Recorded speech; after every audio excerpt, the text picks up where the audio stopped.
Moscow, early 1990s. The Soviet Union no longer existed. The old system collapsed. A new one rushed in. Laws changed faster than people could understand them. For decades, apartments belonged to the state. People lived in them, worked in them, raised families in them, but never owned them. Then privatization began. Millions of citizens became property owners overnight. For many, this apartment was the only wealth they would ever have, a lifetime asset, something to protect, something to pass on. But very quickly, housing turned into business, big business. Prices rose, middlemen appeared, speculators appeared, criminal groups followed. And soon, apartments became targets. Freedom brought opportunity. Opportunity brought predators. End quote. July 30th, 1993. A passerby walking along the Moscow River noticed something floating near the shore. It was a man's body. Police arrived within minutes. Forensic experts examined the scene. Death was caused by a stab wound to the chest. No identification was found. No witnesses. No leads.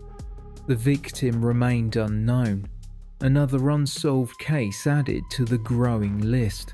And 3 weeks later, another body appeared. This time outside the city, in a wooded area near a highway. A man had been shot. Again, no close relatives. No one came to the morgue. No one asked questions. Investigators treated it as an isolated crime. Just another violent death in a chaotic time. Half a year passed. March 10th, 1994. Police received a call about a strange smell coming from an underground utility well on an industrial street.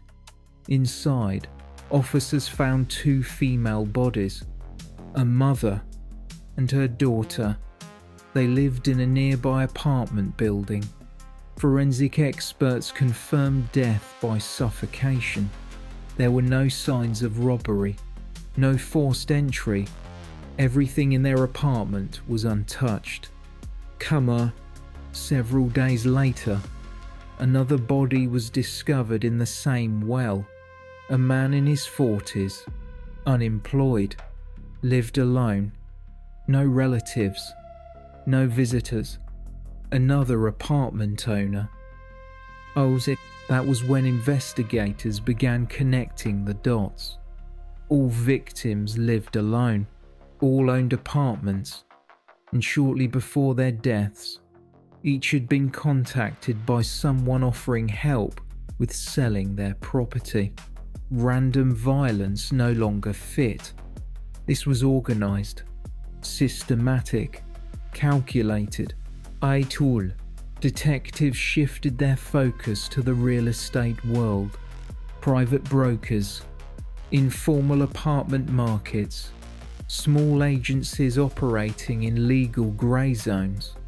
Undercover officers posed as lonely alcoholics, as desperate people willing to sell cheaply. They waited. Days passed. Weeks passed. Dozens of buyers approached. Most were ordinary speculators, but none fit the pattern until one phone call came in. A neighbor reported seeing a young man entering one of the victim's apartments using a key. Police rushed to the address. Inside, they found a real estate agent inspecting the property. He claimed a client had hired him to sell the apartment. The price was unusually low, but still profitable. The agent agreed to cooperate. A meeting with the mysterious client was arranged. The location was a crowded train station. undercover officers blended into commuters, travelers, vendors. When the young man approached, he was immediately detained. No resistance, no surprise. One, his name was Alexander Rylev, 22 years old, born into a military family, educated, intelligent, former journalism student, but also a gambling addict deeply in debt. This debt would later explain everything. Unsolved, during questioning, Rylev remained calm, confident, almost proud. Slowly, his scheme unfolded. 12 foes. He spent his days around liquor stores, abandoned buildings, shelters, places where lonely people gathered, people with no family, no legal knowledge, no protection. He befriended them, bought drinks, listened to their stories, then made an offer. Large sums of money to sell or exchange their apartments, promises of better housing, extra cash, a new start. For many, it sounded like salvation. They trusted him, signed powers of attorney, handed over full legal control of their property. Some even allowed him to manage privatization documents. Everything was now in his hands. Once the paperwork was complete, the owners were no longer needed. One discovery stunned investigators. A victim had legally signed documents 2 days after his official date of death, meaning someone else had signed in his name. Thousands of transactions were reviewed. Slowly, more names surfaced. Missing persons reports aligned with Rylev's timeline. Cold cases suddenly had answers. The number of victims continued growing. 12. Eventually, Rylev confessed. 8 murders officially confirmed. Investigators suspected more. Some victims were shot. Some suffocated. Some were disposed of in utility wells. After each killing, Rylev carefully verified that death had occurred. He waited, checked for breathing, checked for pulse. Only then did he leave.